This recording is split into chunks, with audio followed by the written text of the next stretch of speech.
Kerana kita bukan insan yang sempurna.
Dan tidak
Okay. Bismillahirrahmanirrahim.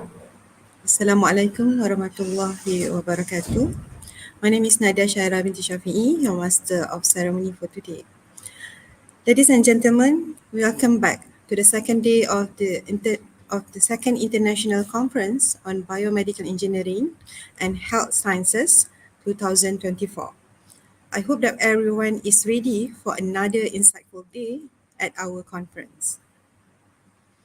So let's begin our third keynote session for today.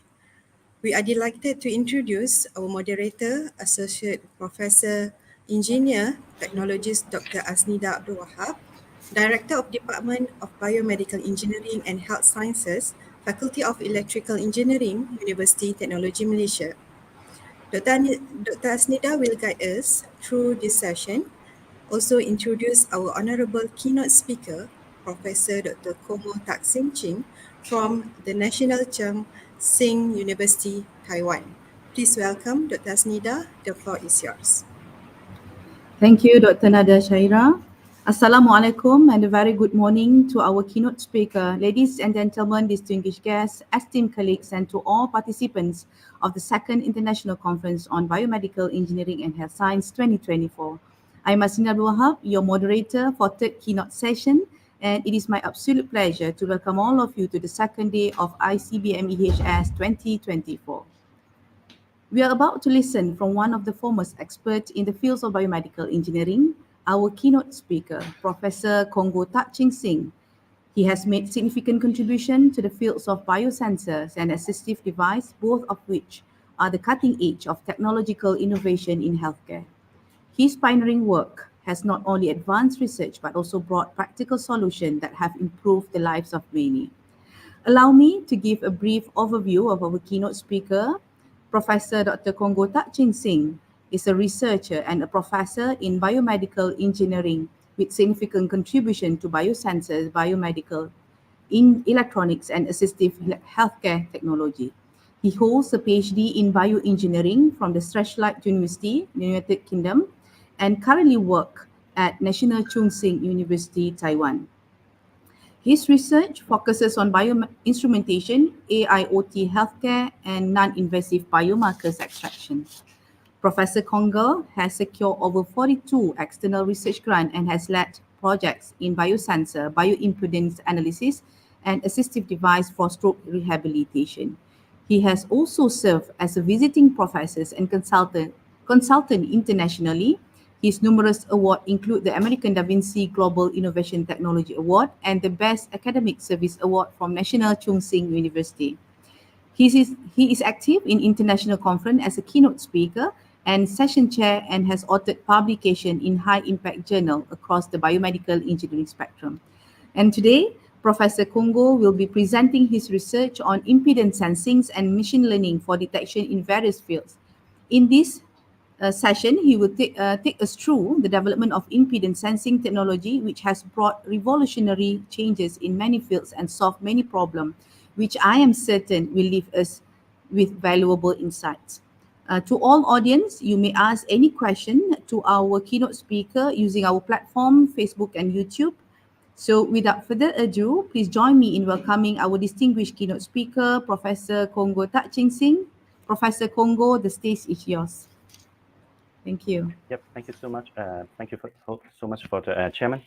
So let me try to change into my slide first. Okay, can you see the screen is moving? Okay, so first of all, I need to say thank you so much for the conference. Okay, first of all, I need to say thank you so much for the conference to give me a chance to share my experience on how to use the impedance on various fields. Professor, sorry. Okay. Kongo, can you put it on the slideshow mode? Yeah, I put it on the slide. Okay. Okay. It should be on the bottom right. Okay. Okay, I try to share it again. We can see your slide just now, but it is in the PowerPoint. You should just click the slide mode show. Is it okay right now? Slideshow mode already. Okay, good. Okay. Thank you so much. Okay. So today I will try to give a talk on the topic of impedance sensing and machine learning for detections in various fields. As mentioned by the chairman, I come from National Chung Sing University, and my name is Kongo Ching. Maybe most of you have never been in Taiwan. Taiwan actually is quite near to Malaysia. It's just around 4 hours flight, and then we also have an international airport at Taichung, but of course, there's no direct flight from Malaysia to Taichung. You need to go to Taichung and take around an hour and an hour to Taichung because our university is located at Taichung. On the campus, we have a very lovely artificial lake, which is dig by the professor and the students. Okay, and the shape is look like one of the mapped in the world. Here is the some of the sceneries of our university, and I hope that you will like you will like it because here is I'm not just sharing my experience on during the research on bioimpedance. I also try to share of you my university as well. You can see that the light wheel of the light wheel of the artificial lake behind our university. We also have a river. So the students can rafting or canoeing there, and of course they can also fishing there as well. Here is the outline of my today's talk. I will separate into several sections. As we all know that bioimpedance is only a technique, but how I can use this kind of technique on for example, medical application or biological application. So the first for the first sessions, I will try to talk about my experience on how to use the impedance on detecting or screening the oral cancer. The reasons why I try to talk about that because oral cancer is a very serious problem in Taiwan. And for the second sessions, I will talk about how to use this technique on the skin inflammation and then followed by pressure sore. So you can see that all this kind of application is mainly on human. It can be used on human. Other than that, at least the bioimpedance can also be applicable in food science. That is the reason why I try to using the impedance techniques to try to quantify and identify the existence of the E. coli. And finally, I will try to talk about how I use the impedance techniques for environmental engineering. As we all know that so many people nowadays use the plastic, for example, the plastic bottles to drink water. But so many people just through the how to say the plastic bag into the gap into the trash bins or just simply through into the ocean. As the plastic breaks down, it will become microplastic, and then it will affect the ocean, not just the living organism in the ocean, but also the human. So I will talk about how I will using impedance techniques to detect the existence of the microplastic together with applying some KNN methods to analyze it. Finally, I will talk about how I will develop impedance imaging systems, which can help us to using this kind of technique to document, to screen some pathological change of the superficial tissue. Before I start my sessions, I will try to give a brief introduction on what is bioimpedance. As we all know that all the matter on the world is everything in the world is made by matter. Every matter will have its impedance, but how we can measure its impedance is quite simple. It's quite simple.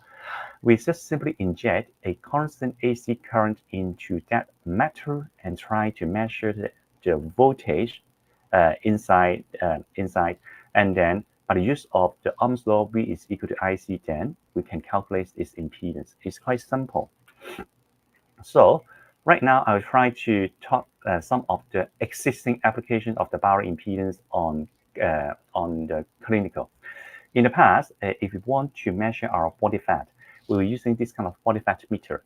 So it's quite embarrassing for a woman, for example, to measure because we need to let the how to say the medical professionals to clip this medical to just clip this body fat meter onto our belly. Yeah, even for a man like me, I feel embarrassed as well because I'm very fat. So that is the reasons why, because of that reasons, and all the scientists try to think whether there is any way to measure our body fat. So there's a body fat meter which is available to be used on the commercial market. Is by the use of the impedance. Normally, this device will try to inject a 0.1 milliampere constant AC current at 50 kHz throughout our whole body, and by the use of the empirical formula. Remember, different machines will have different empirical formulas, and then in order to calculate it back the body fat. So this is one of the applications of the bioimpedance technique on our body fat. Even for our body chart right now, we're also using this kind of techniques to for documentation. Other than the bioimpedance has been widely used on clinical, it also used on cellular biology. Just for example, if we need to count the number of cells, how we can count it. In the past, maybe we just simply using the microscope and then see the number of cells inside the slide. But nowadays, we can using the carotid counter. Carotid counter is here is the schematic diagram. Here is the real photo of the carotid counter. Okay, so the working principle is quite the working principle is quite simple. So simple. Just for example, there's two chambers and separated by a membrane, and the membrane have for example some hole, and that kind of hole can allow the cell or the particles to pass through it. As long as the cell or particles pass through it, the impedance will change because it will block the way for the current to pass through it. Then we can try to find out how many number of the cell has been passed through it by the use of the change of its impedance. Other than that, the other example for the application of the impedance in medical is to using this kind of techniques for to determine whether our blood vessels is occlude or not. So there's one technique we call the venous occlusion seismography. So it's quite simple.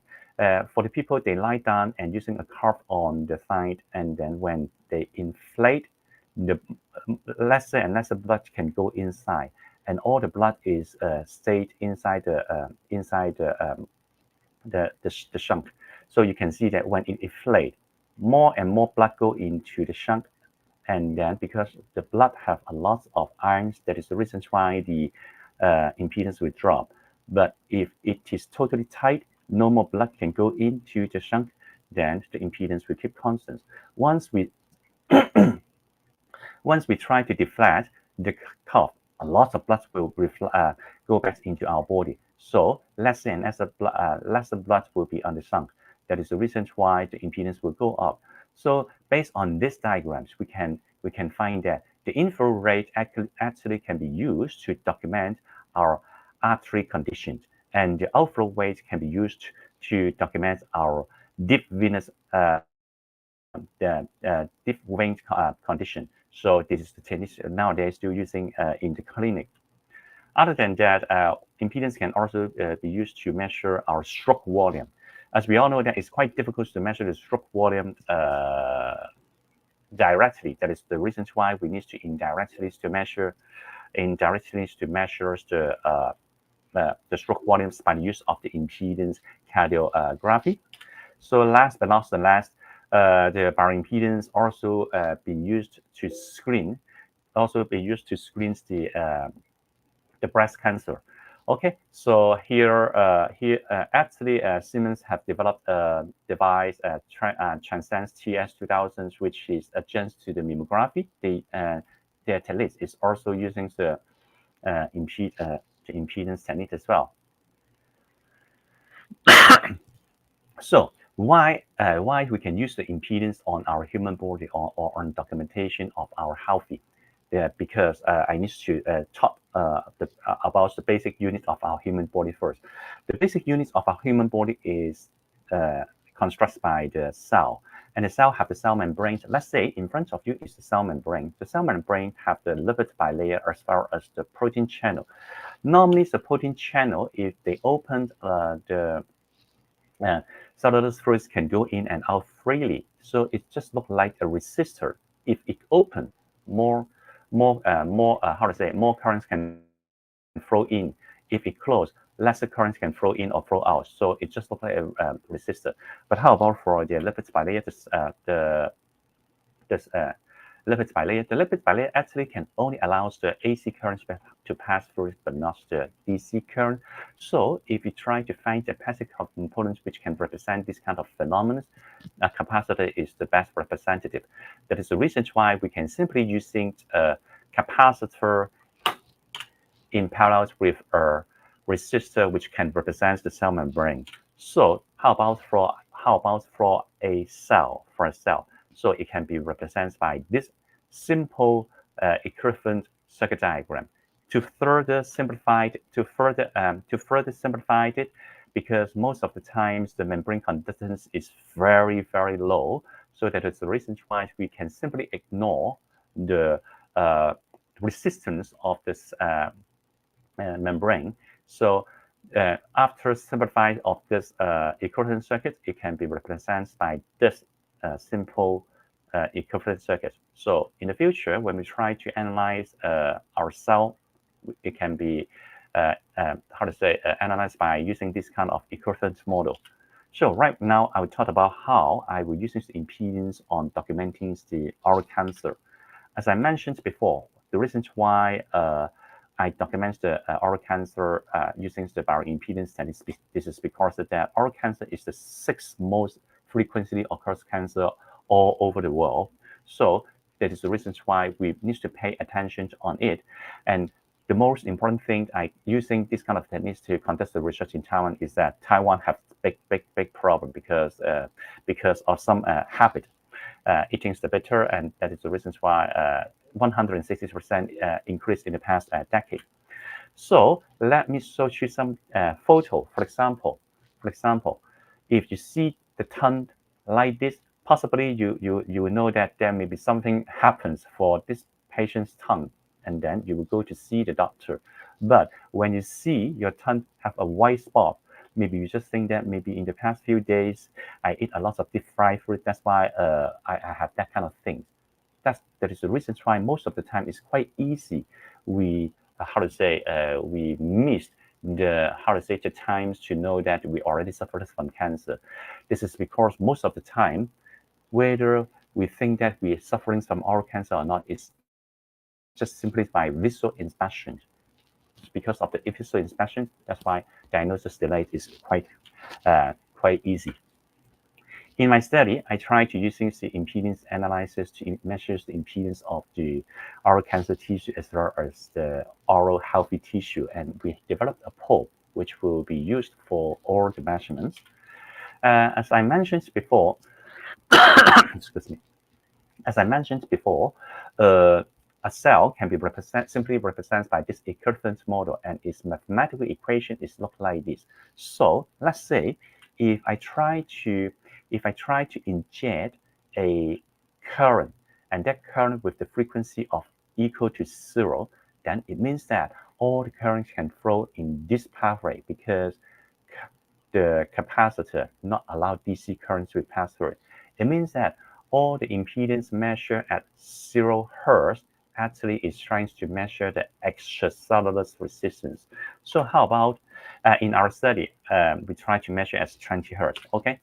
So how about for if the current is not AC but at high frequency? So at high frequency, the capacitors will become a conductor. It means that all the high frequency AC currents can not just pass through the upper root but also the lower root. So it means that all the impedance we measure at high frequency, which can help us to calculate the extracellular resistance as well as the intracellular resistance. Not just that, we can in this study I tried to using 5 megahertz. So not just that, because after we find out the extracellular resistance and intracellular resistance, then we can try to normalize the data to represent the condition of this cell. So here is the result. Here is the finding from our research. So after we measure the impedance, we find that the cancellous tongue tissue actually have a significantly smaller extracellular resistance as compared to the surrounding normal tongue tissue. Remember, this experiment is not just simply done by me. Also, because this experiment is collaborate with a dentist, so the oral surgeon. So the oral surgeons can know where is the oral cancer tissue and where is the near neighbor normal tongue tissue stable. They help us to locate that point, and we try to measure it, and we try to do the data analysis. So just simply bear in mind that the cancellous tongue tissue have significantly lower impedance as compared to the surrounding normal tongue tissue. Why? It's quite easy. It's quite easy to understand. Just for example, in front of you, here is the schematic diagram to represent the tongue tissue. For example, when we inject a constant AC current, you will see that all the low frequency currents will flow through the extracellular space. Only the high frequency current can pass through the cell, because during the patient suffering from the oral cancer, there are some situations on the tongue tissue. First of all, a lot of blood vessels will be around the tongue tissue. Because of a lot of blood vessels, that is the reason why a lot of ions will be there. Blood have a lot of ions. That is the reason why the tongue tissue is a little bit lower. The cancerous tongue tissue have low impedance as compared to the surrounding tongue tissue. That is one of the possible reasons why we have this kind of observation. The second possible reason is that because all we use is using stage two oral cancer patient for this experiment, because they have some metastasis. So for the patient who have metastasis, this cancer cell actually is not well packed; it's loosely packed. As it is loosely packed, it means that the intercellular space will become wider. As it becomes wider, the low frequency currents to pass through it is much more easy. That is the reasons why the impedance will become low. So this is the two reasons we think which can explain why the cancerous tongue tissue, which is significantly lower as compared to the surrounding normal tongue tissue. So how about for the intracellular resistance? We find that although the cancerous tongue tissue is lower compared to surrounding tongue tissue, but there is no significant difference. Possibly because they still a cell, and that although it's a cancer cell inside this intracellular fluid, it still has the same concentrations of, for example, sodium chloride, etc., and etc. That is the reasons why they are almost the same. So, as we all know that different people may have, it's quite difficult to compare the absolute values between people, because, for example, my tongue tissue, even my tongue, for example, tongue tissue is normal and your tongue tissue is normal. When you try to measure the absolute value, definitely is quite difficult to compare. So for because of that reasons, we try to eliminate the subject to subject variation. So we try to normalize the data. How we can normalize the data is quite simple. We try to measure the cancerous tongue tissue of the patient on its extracellular resistance. At the same time, we also measure its intracellular resistance. We try to make a ratio, and that ratio represents for the cancerous tongue tissue, and the same for the normal surrounding normal tongue tissue. So we also find that this ratio for the cancerous tongue tissue is significantly lower as compared to its surrounding tongue tissue. So in the future, if we want to know whether the tongue tissue have may have pathological change, for example, suffering from cancer, just simply using this ratio. If it is around 200, it may have some problems. But if at around 400, it means that it is normal. So right now, I'll try to share my experience on how to use the impedance for the skin inflammation. As we all know that skin inflammation, in front of you is the graph. Normally, you will see redness, edema, even sometimes tissue destructions.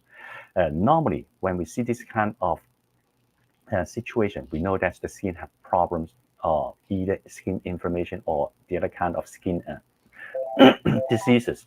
But it means that normally we need to using our naked eye. Normally, we need to using our naked eye to to detect it. By the use of our naked eye is very subjective. How sorry. 在开会当中不好意思，拜拜。So for the gold standard, it is better to using the skin biopsies to see the morphology of the skins to see what happened. Okay, but if we're using this kind of biopsy testing, it is invasive. it will make pain, make scar, and the most important thing is not real time. It needs the patients to wait a long time for the report, and it will make the patients, worry.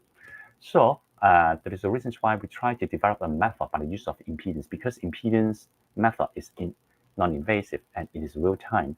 So we are not using the human to do the experiment. We try to using the animals to help us to establish the information model. So we use the excuse me. We use the SD rat and using the chemical induction methods to make the skin become inflamed. And we try to measure the impedance using the 4 electrode configurations with this parameter. We try to measure the skin impedance from 3 kHz up to 1 MHz. So here is the result. We try to measure the skin impedance on week 0, week 2, week 4, and week 8. After 8 weeks, then we can know that we can find that what's the problems for the skin. You can see that at the back of the rat, the left-hand side is the induced side, and the right-hand side is the controlled side.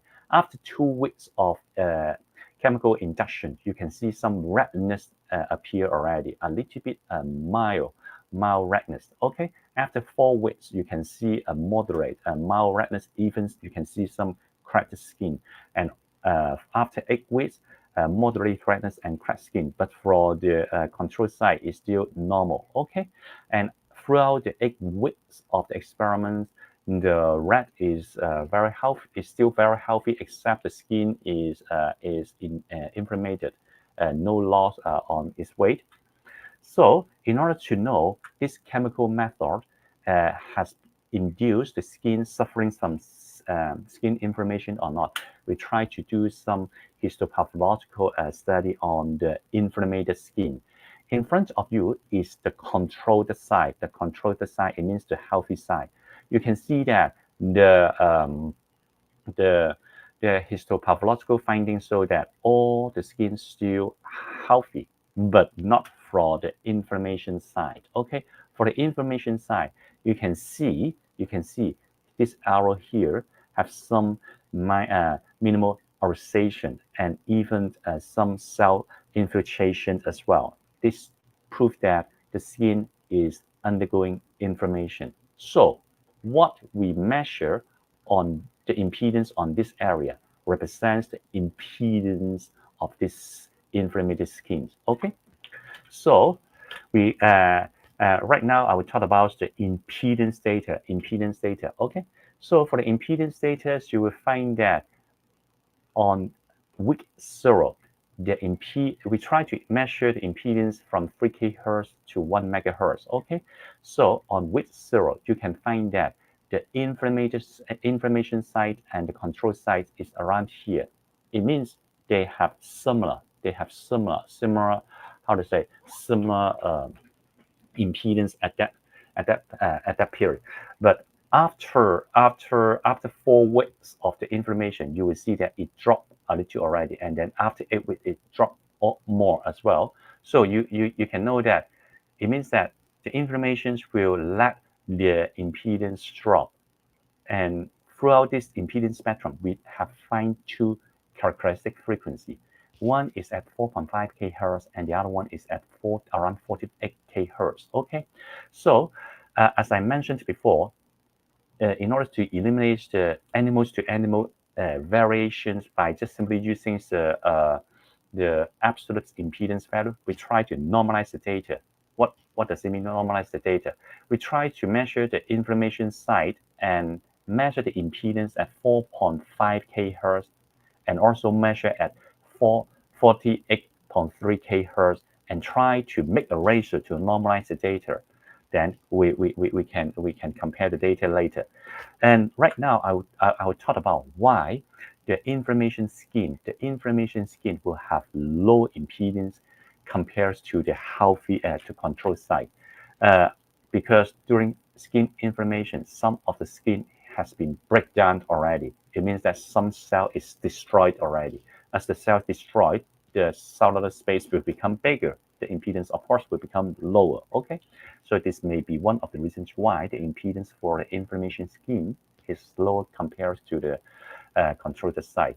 So as I mentioned before, in order to compare the data, we try to normalize the data using the impedance measure at 4.5 kHz divided by the impedance measure at 48.3 kHz.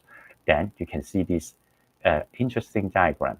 You can find that the red bar represents for the control side throughout the whole experiment is almost constant, and this ratio value is at around 10. But for the information side, you will see that during at day 0, although there is a little bit small, but if further go down during the information and on week 8, it already significantly lowers to as compared to the the control side. So this method proves that this ratio value actually can help us to know whether the scheme has some pathological change. In these situations, because the pathological change is information, we can say that this method may be possible to help us to screen the scheme whether it's undergoing information or not. So in order to here is just some of the data to prove the data is normally distributed. The data is normally distributed, as well as how reliable is this data. We use the inter-rater reliability test, and you can see that for the by the time when you use the impedance to measure the information side and the control side, just using this absolute value or the ratio value, this value is close to 1. It means that it's reliable. And right now, I will talk about how we using the impedance techniques to measure the pressure shock. Is also for this experiment, we has recruit several patients. They have sufferings from the pressure shock. I need to say, in front of you, this situation is just redness. But if we don't pay attention to that, maybe it will develop the pressure shock like this. Okay, so that is the reasons why we want to see whether we can. The reasons why the people have the pressure shock at the bed, because of that patient lie on the bed for a long time. If lie on the bed on long time and then the pressure point give the pressure onto the soft tissue, it will develop the pressure shock. So in order to develop some non-invasive technique which can help us to early detect whether it will develop into the pressure shock, we try to use the impedance technique. So you can see that actually the pressure shock is here. We try to attach, in this experiment, we try to attach the surface electrode here. So you see, if the pressure shock is here, we try to attach the electrode. This 4 electrode configuration, this impedance close to the pressure shock and the impedance away from the pressure shock. We try to measure on both sides. Okay, so again, I try to using this model. Because I have explained it before and I managed to explain it this time. Here is the impedance spectrum. You can see that. The black line as well as the red line here. The black line and then the red line. Sorry. I need to see the black line. This one is the healthy is far away from the wound. The red line and the blue line is the impedance measure far away from the wound. That is here and here, far away from the wound. The impedance is higher compared to the impedance close to the wound.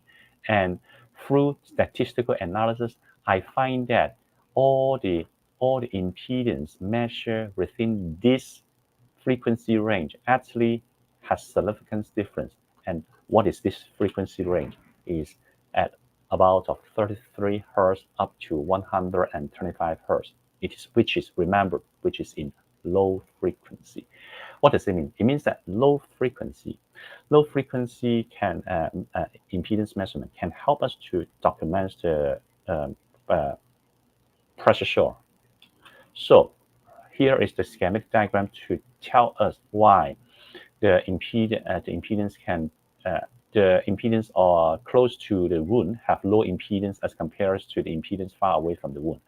Close to the wounds, some of the cell has been broken already. That is the reason why the extracellular space is bigger as well. So that's why the impedance is lower. Okay.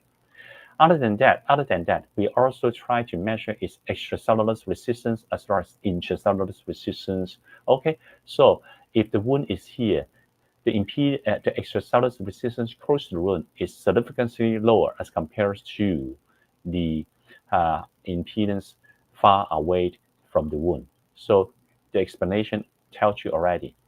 Why? Because you see, low frequency impedance measurement. Actually, the low frequency is passed through the extracellular pathway. That is the reason why the RE actually tell us measuring extracellular pathway. So impedance close to this wound have lower impedance because some of the cell is broken. That is one of the possible reasons to explain why we can observe this phenomenon. So for the RI, intracellular resistance, actually no significant difference, almost the same. And we also try to have the create the ratio so that we can compare the data, have the same result.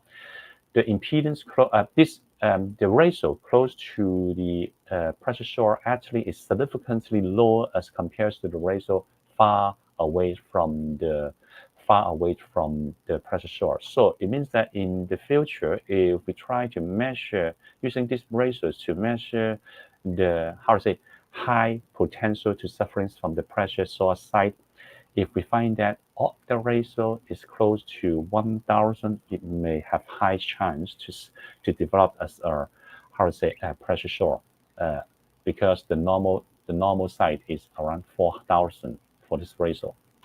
So right now, I will talk about how using impedance technique on the foot science to document the eco line. So the reasons why I am interested on the documents the E. coli, this is because that the E. coli is a foodborne pathogen which will make people have a lot of food contamination problems. Okay, not just E. coli, but actually Salmonella is also have this kind of problems. Cause this kind of problem as well. But in this study, we try to document the E. coli. Okay, so for example, in Vietnam, because of the foodborne diseases, it weighs around $1 billion a year, which is about 2% of the GDP of Vietnam. And in the United States, even higher, which is about 77 billion US dollars per year in United States. So right nowadays, how we can document the foodborne pathogens? There are several methods. For example, using the cell culture method, which take a long time. Using the PCR, very fast, 24 hours, but very expensive, very accurate as well. Using the ELISA kit, is not that fast, but not that slow. And then it's also okay because the detection limit is around of 10 to the power of 3 up to 10 to the power of 5 CFU per mil. And sometimes people may combine PCR or ELISA, but no matter what, either expensive or time-consuming. So that is the reason why we developed a sensor, the interdigital sensor by ourselves. And this interdigital sensor have this kind of specification. It includes 25 pairs of the gold fingers with the finger width of about 30 micrometer and interdigital fingers, which is about 30 micrometer as well. And then the most important thing is the sensor has very small area, which is about 7 millimeters square. And of course, we also using the impedance analysis to measure its impedance. So here is the result. Because we are targeting on the E. coli, but we want to see whether our method can detect E. coli, not affected by the other kind of foodborne pathogens. So that is the reason why we use Salmonella as a control.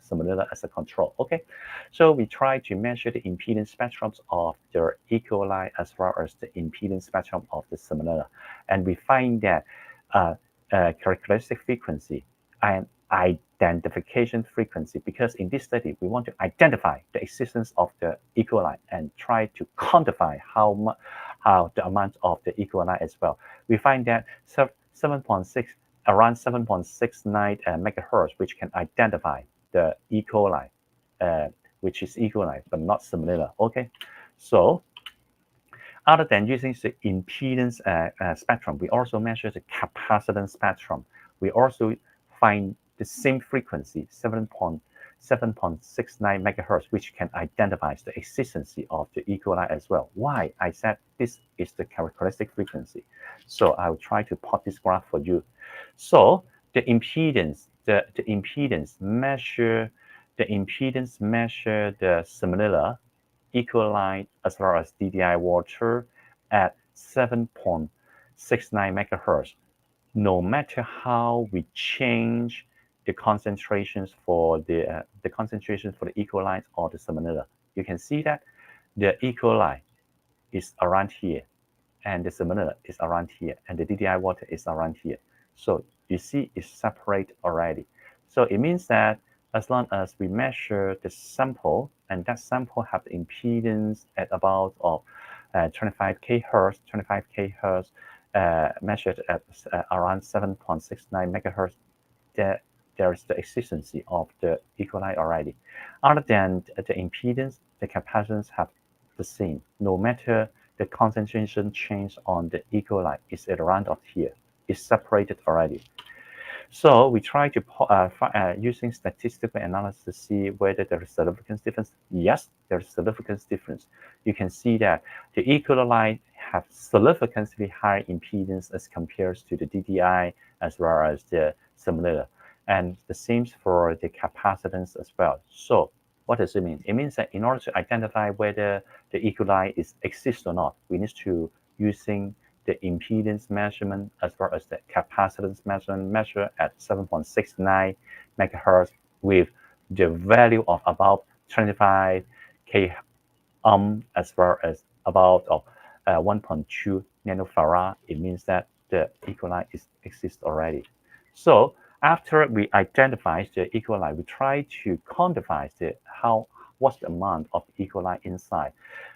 Again, we're using the impedance spectrum first. We find characteristic frequency, which is this frequency range, can let us to have a very good, calibration curve. But the optimum calibration curve we can find is at 1.3 kHz. It means that if we want to quantify the amount of the E. coli, we need to using 1.3 kHz, and we try to using 1.3 kHz impedance measurements to plot this calibration curve. You can see that the linear regression ratio is the linear regression is the correlation coefficient is around of 0.97. It's excellent correlations already, and with the detection limit, you see 10 to the power of 3, which is almost the same look like the ELISA's method.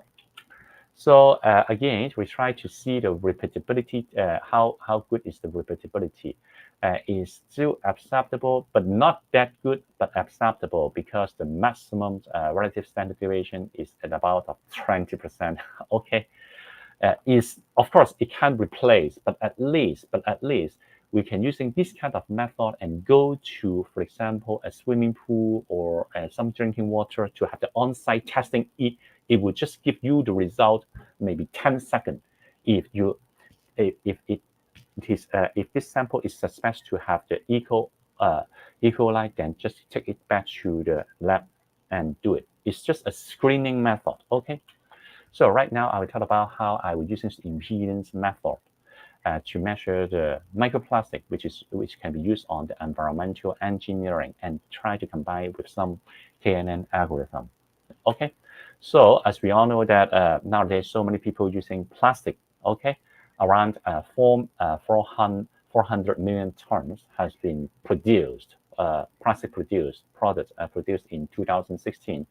And you can also know that we expect 2029, there's about 29 million tons of the ocean plastic you can find on the ocean.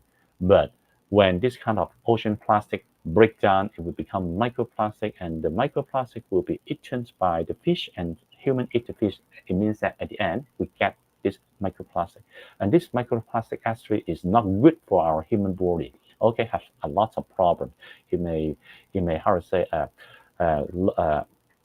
it may soar into our skin tissue and cause serious physical damage, etc., etc. So how we can document the microplastic? Of course, we have lots of methods using ceramic, for example, the near staining, thermal analytical, a lot. I no need to mention all of this, but no matter what's the existing method we have, which is used in the laboratory, which is very, although it is very accurate, sensitive, but very time consuming and expensive. That is the reason why I'm not the first person to using impedance to document the microplastic, but I have a little bit difference from the previous researcher. Okay, so that is the reason why some people try to use impedance techniques to see whether it can detect the microplastic. For instance, on 2021, they're using impedance techniques to document the microplastic with the particle size of 300 up to 1,000 micrometer. For our study, I try to document. They can't distinguish what kind of microplastic.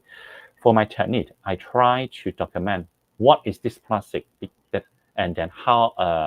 And also, as compared to the other researchers, we try to document the smaller particle size as well, 20 micrometer up to 150 micrometer. And then in this study, we try to document whether I can distinguish two different kind of microplastic, polystyrene as well as polyethylene. So in this experiment, we're using this polystyrene 20 micrometer in diameter, polystyrene 150 microliter, and polyethylene as well as the test sample, and using the impedance analyzer and using IDE in the digital microelectrode with 120 pairs of the electrode with the finger width of 10 micrometer and the finger gap of 5 micrometers to measure. Okay, so as I said that I try to using some KNN methods to identify it, separate which is polystyrene and which is polyethylene. Okay, we're using the KNN method. So here is the result, and you will see that we will using imaginary impedance.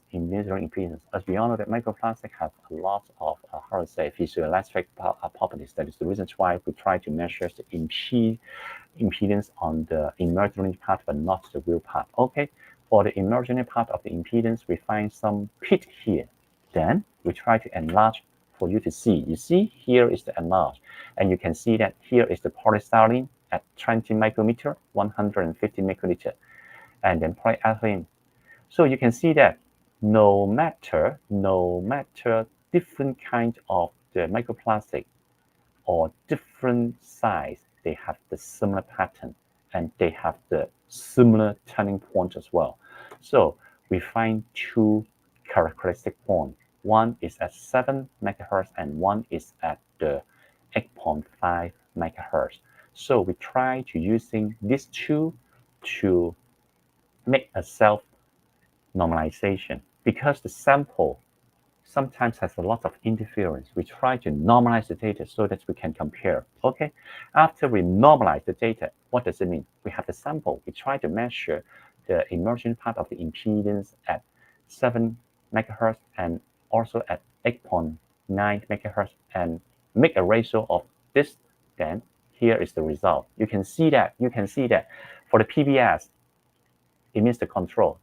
It is here, but for the polyethylene and then the polyethylene which is here and polystyrene which is here, you can see that it's separated already.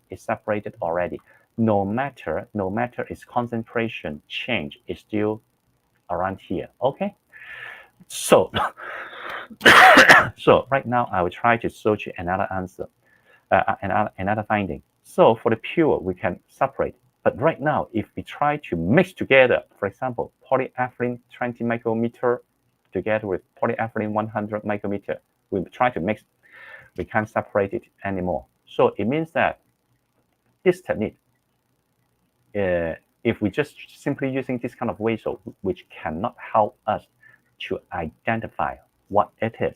So that's why we try to go back to the, impedance spectrum again. Actually, it has 3 turning points. So that is the reason why we try to mix 2 ratio. One of the ratio, which is measured at 8 megahertz and then 8.9 megahertz. And the other ratio is measured at 7 megahertz and 8.9 megahertz. So after we have these 2 ratio, we try to plot this graph using the 3 KNN algorithm methods to see whether we can separate. So as you can see from this diagram, we can separate it. So the PBS, all the PBS is located here. If all the polystyrene is located here, and all the polystyrene, polyethylene is located here, polystyrene is located here. The x-axis and the y-axis is the ratio, is the 2 different ratio. Okay, if PE and PS is located here, if we want to distinguish the microplastic only, we have 90% accuracy by the use of this 3 KNN method.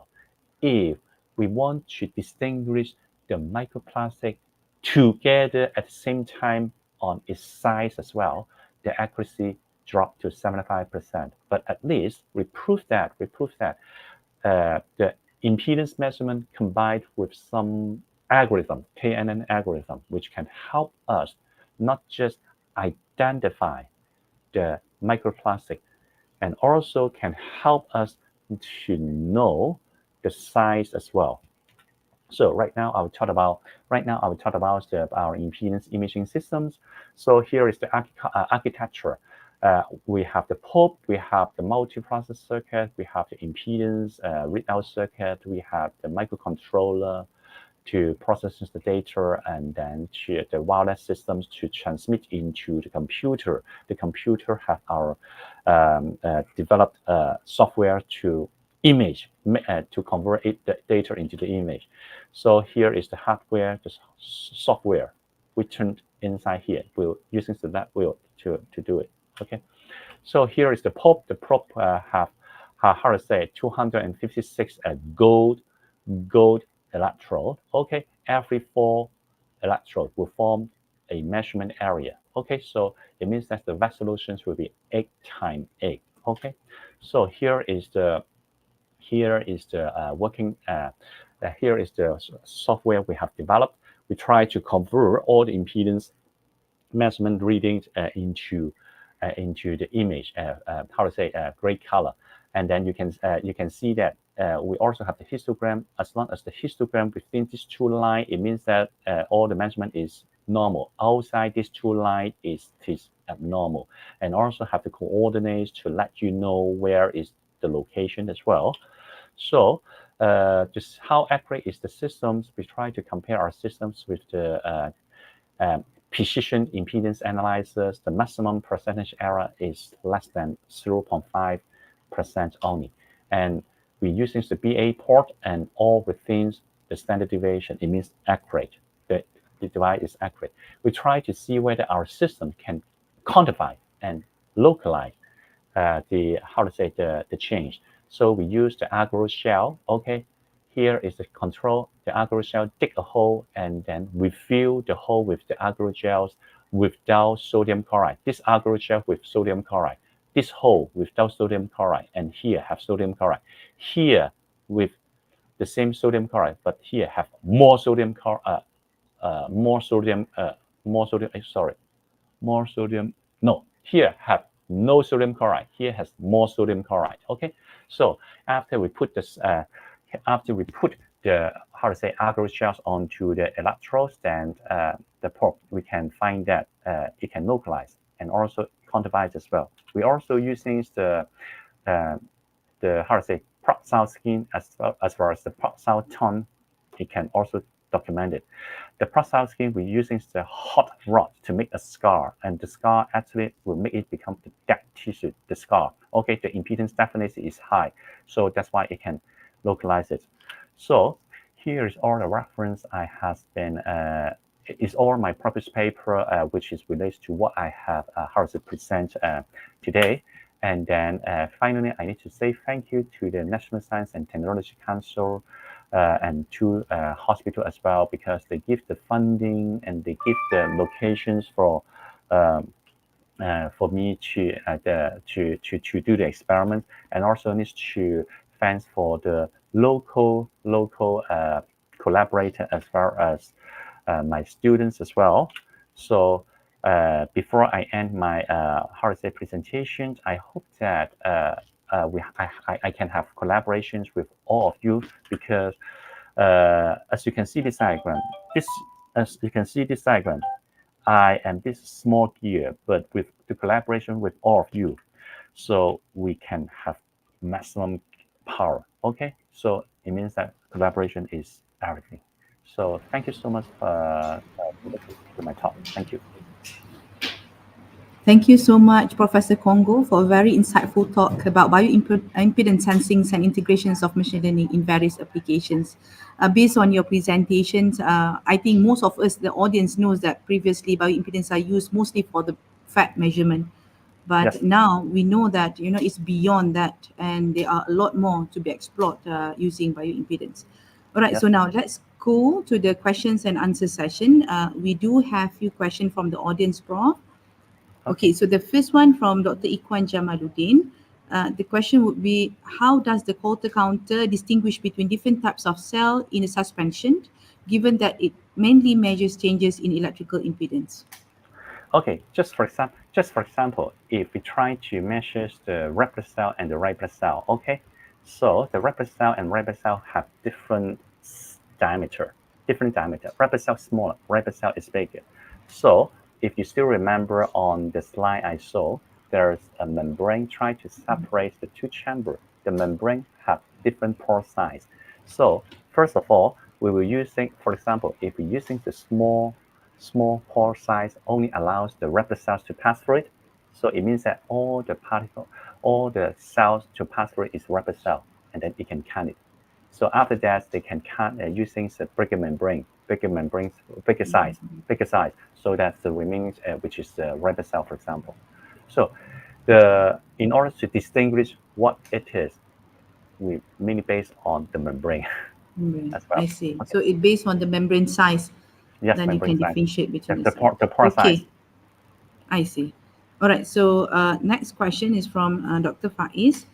Thank you, Prof, for the insight on bioimpedance. My question is, E. coli sometimes tend to form biofilms depending on the environmental condition. Would this interfere with the impedance characteristic compared to the free-floating cells?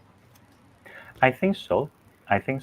So this is a very good suggestion for me. So it means that in the future, I need to I need to do this kind of experiments to see whether it will really have big effect on it, because in our study, we just simply using the E. coli, which is not in the biofilm format. So that's why if it is in the biofilm format, it will have a little bit effect maybe, but still needs to do the experiments to see whether it will affect.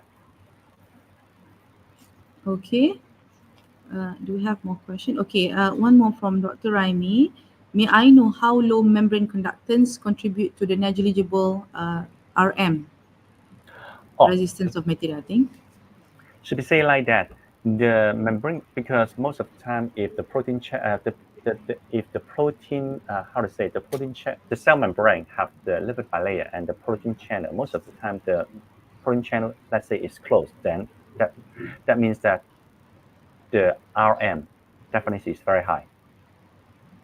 Yep. Okay. Okay, we have more questions, Prof. There's a lot of questions. Very interesting talk. Hi, Prof. Based on your vast experience, is it possible to also have bioimpedance sensor to detect smaller microorganisms such as viruses? Actually, I need to say, possible. We have conducted an experiment, and then which is which has very good result, but I can't talk to you here. And that should we say like that? And that It's molecule, promising. which The result is promising. no, and that molecule is inside the cell. You see, not just cell. Cell is big already, and the molecule is inside the cell. I can detect it. So And we then look forward for your published paper on this, Prof. exactly, Okay, yes, because so that is we variable. have no more. Okay, maybe the last question from myself regarding the use of impedance for cancer detection. I think the plus point of bioimpedance is that it's non-invasive. Yeah. Yes, So we try to avoid biopsy for possible cancer patient, but based on your presentations, I think there are two kind of cancers which you presented, which are one on breast cancer and another one on skin cancer or skin issues.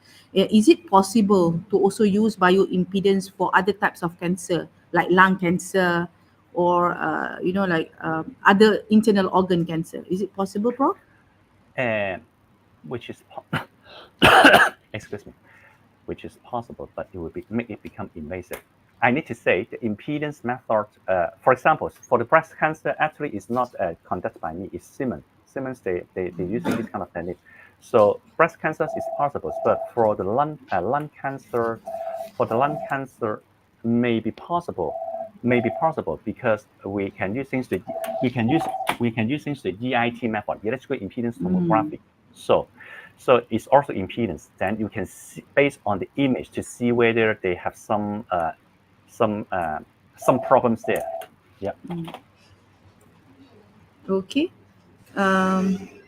Okay, so I think that's it from the audience. Again, thank you, Prof. Congo, for the wonderful and insightful keynote speech. Okay. With that, thank you so much. I'll pass back the stage to our MC, Okay. Dr. Nadia Shaira. Dr. Nadia Shaira, back to you. Thank you. Okay, thank you, Dr. Asnida and Prof. Dr. Kongo. So we will now take a short morning break before starting our parallel session 3 at 10:15 a.m. But before that, please scan this QR code on the screen for WebEx link to enter the lobby for the photography session at 10 a.m. before breakout for the parallel session.